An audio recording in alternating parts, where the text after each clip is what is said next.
Il est un des créateurs les plus influents de l'art contemporain africain, artiste multimédia. Ses œuvres réinterprètent la culture populaire sur toile, affiches, papier et autres. Un univers, vous allez le voir, haut en couleur, qui s'expose dans le monde entier. Fred Ebami, bonsoir. Bonsoir. Je suis ravie de vous recevoir sur le plateau du Journal Afrique. Alors, vous êtes considéré comme un des seuls artistes pop art du continent africain, issus du continent africain. Pop art, en tout cas, Dans le pop art digital, ouais. Pop art digital, parce Ouais. que c'est une œuvre multimédia. On va en parler, on va voir comment vous travaillez. Peut-être juste un mot sur votre travail. Vous aviez toujours rêvé de devenir graphiste, de travailler avec le dessin, mais jamais vous aviez imaginé exposer aujourd'hui partout dans le monde. C'est exact, jamais. C'était juste une passion, dessiner, aider mes amis, et c'est devenu un métier. Alors, on va voir certaines de vos œuvres et certaines qui vont nous permettre de voir votre univers. Là, on reconnaît le docteur Mukwege, vous le voyez ici dans l'ordinateur. Vous détournez les slogans, vous travaillez avec les figures populaires, les figures politiques, vous travaillez sur les slogans politiques, publicitaires, sur des affiches ou sur des toiles. Quelle est la matière et la trame de votre travail? Vous partez de quoi pour créer? De la société. Je parle de la société, des gens qui sont passés avant nous, qui ont laissé des traces, qui ont impacté. Et je veux aussi montrer que ces gens-là n'ont pas fait un travail qui est oublié.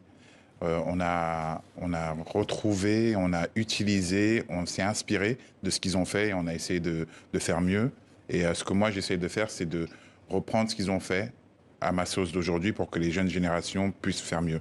Alors on a vu parmi les images qui sont passées, on a reconnu Mohamed Ali, Nina Simone et beaucoup d'autres, le docteur Mukwege en RDC également. Ce sont des figures à la fois de la société mais aussi des figures politiques d'une certaine manière. Est-ce que pour vous, est-ce que votre art à vous est toujours politique? Est-ce que c'est ça aussi quand vous créez?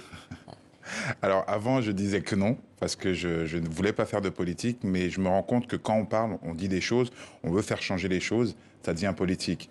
Donc aujourd'hui, j'accepte que mon art soit politique. Et puis les icônes que vous avez citées, moi j'aime bien dire les grandes gueules comme Nina Simone et Mohamed Ali, parce que c'est des gens qui avaient des grandes gueules de passion, c'était les passionnés. Et le docteur Mukwege, pour moi, c'est un super héros, parce que ce qu'il fait, c'est inimaginable. C'est quelque chose qui, pour moi, relève de la même chose que Superman ou Spider-Man, qui sont des utopies, des choses qui ne sont pas vraies. Alors Fred, on va peut-être voir quelques images de vous en train de travailler. Vous l'avez précisé à juste titre. Vous travaillez avec le digital et votre outil, c'est aussi l'ordinateur. Peut-être si vous pouviez nous dire un mot de comment vous travaillez. On voit quelques images. Vous travaillez à la fois à la bombe avec des photos sur toile. On a envie d'entrer dans votre processus de création. Alors mon média de base, c'est l'ordinateur. Et je dessine à la souris. Beaucoup de gens sont étonnés, mais pour moi, la souris, quand j'ai commencé à faire mes études d'infographiste, c'était la souris, c'était pas le stylet, c'était pas la tablette, j'arrive pas avec ça. Et mon processus, c'est, j'ai une idée dans la tête, cette idée, elle germe, elle peut s'accompagner de photos que je cherche ou de slogans. Le slogan peut inspirer la photo peut inspirer le slogan, mais j'ai toujours ce message à passer. Donc à chacune de mes œuvres, il y a un message, ou il y a plusieurs messages. Alors, la construction dans mon cerveau, je ne pourrais pas vous expliquer. Maintenant, c'est quelque chose qui est juste automatique. Je peux entendre un truc dans la rue, je peux regarder un truc dans les journaux, sur une plaquette publicitaire. Le déclencheur de votre processus de création, c'est quoi? C'est la colère, c'est l'indignation, c'est l'émotion? Un mélange de tout. Un mélange de tout. Ça peut être l'émotion, ça peut être la colère, ça peut être... Qu'est-ce qui vous fait réagir aujourd'hui dans la société, puisque c'est votre matière première? Les gens. Comment les gens communiquent entre eux, Quand vous travaillez par exemple sur Thomas Sankara, président assassiné du Burkina Faso, d'où ça part et qu'est-ce que vous avez envie de dire? sa vision, ses discours, c'est son côté avant-gardiste, son côté passionné, l'amour qu'il avait pour ce qu'il faisait et pour le changement qu'il avait envie d'opérer.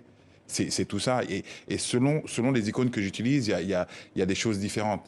Mohamed Ali, c'est le côté punchy, grande gueule, mais qui allait toujours droit au but. Et puis, float like a butterfly, sting like a bee. Voilà, tout est dit. Je veux dire, Nina Simone, avec sa voix rock, qui chantait la souffrance, qui chantait l'envie du dépassement. chez chacun d'eux, il y a quelque chose de différent. Voilà, et on comprend bien que votre art est pas du tout quelque chose d'éthéré, mais qu'il prend racine au cœur de la culture populaire et dans les préoccupations de chacun. Peut-être un mot pour parler de votre travail encore. Vous êtes membre fondateur du collectif On a slamé sur la Lune. C'est une démarche d'éducation populaire, citoyenne, la transmission auprès des jeunes.